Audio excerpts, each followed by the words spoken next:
Hey, good morning, everybody.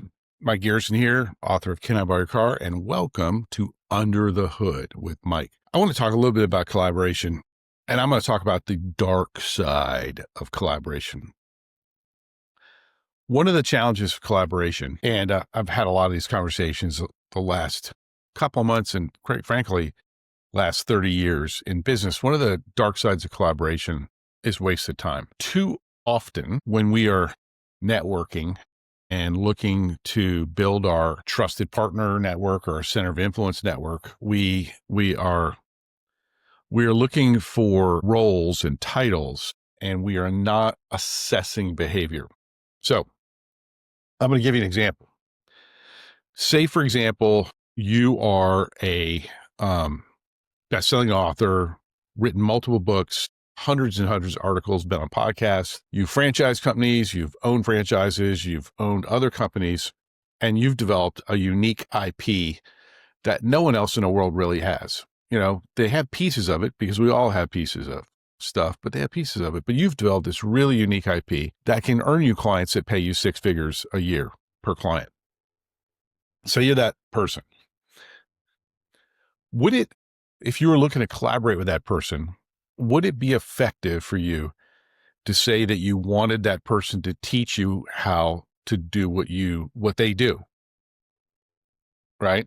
Would it be effective? So the answer would be, it really depends. And I'm talking about me, of course, right? So I have a significant amount of people that have conversations like that with me. And I know they don't mean ill by it, but I also know that they, because of how they approach it, the ones that bug me versus the ones that don't, they also are telling me that they're not going to be a good partner. So look, here's what somebody like me hears when that kind of conversation happens. Number one, it's like, hey, Mike, I know that you have spent 30 years and lots of money and lots of time developing yourself and the awareness and the internal and external systems you have.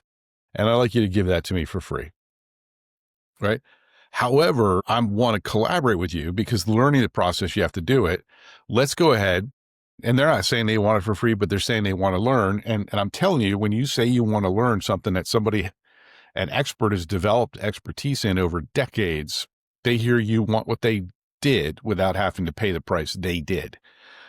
So that doesn't mean you're a bad person.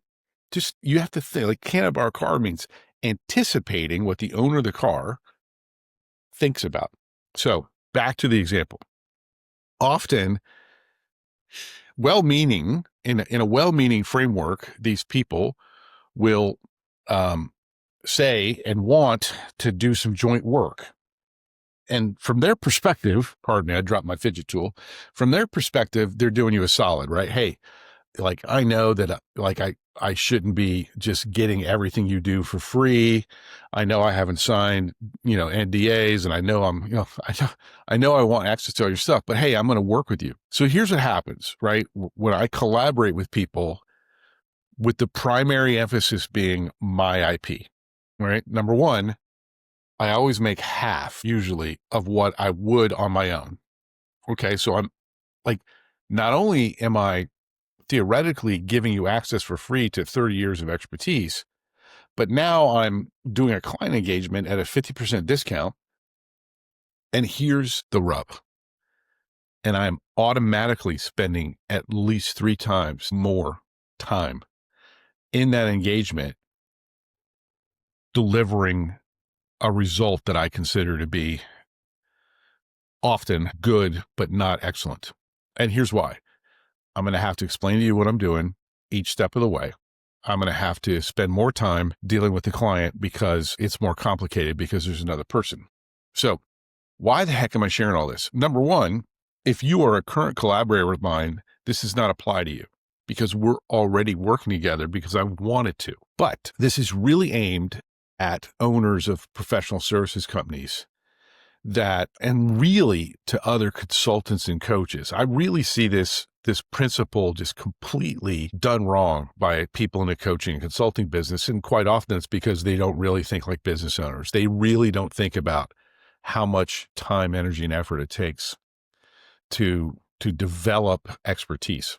And so what happens is this: you burn out relationships. People will be nice to you, but they're not going to collaborate with you because that's what they're thinking. They're thinking, basically, not only am I going to make less money, not only am I going to be training a potential competitor, but I'm also going to be spending 3 times as much time, which means I'm not making 50%. I'm making like what, 10%? Like when you factor in all the time, think about it. Like the big thing that's important for collaboration. I know this is longer than normal, but hey, it's my under the hood. So there you go.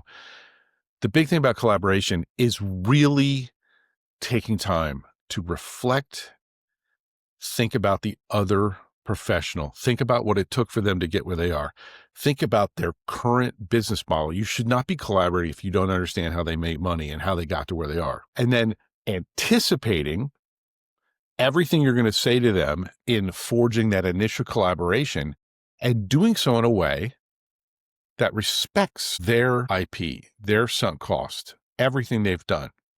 You don't have to betray, like there are collaborations that I do where I consider it to be 50-50. Like I'm working with an absolute expert who's got this unique expertise of their own. And we aren't necessarily trying to compete with each other. We're just trying to learn more about each other so we can continue to collaborate. So I'm not saying don't collaborate, but I am saying what I hear from my clients is that a lot of you out there aren't collaborating well. And that if they didn't have to, because of licensing and other things like that, they wouldn't. And it's really because of how much time you make them expend making sure you're a safe driver. Being a safe driver isn't just doing your job. It's thinking about all the other cars on the road. Be human, be authentic, have a great day.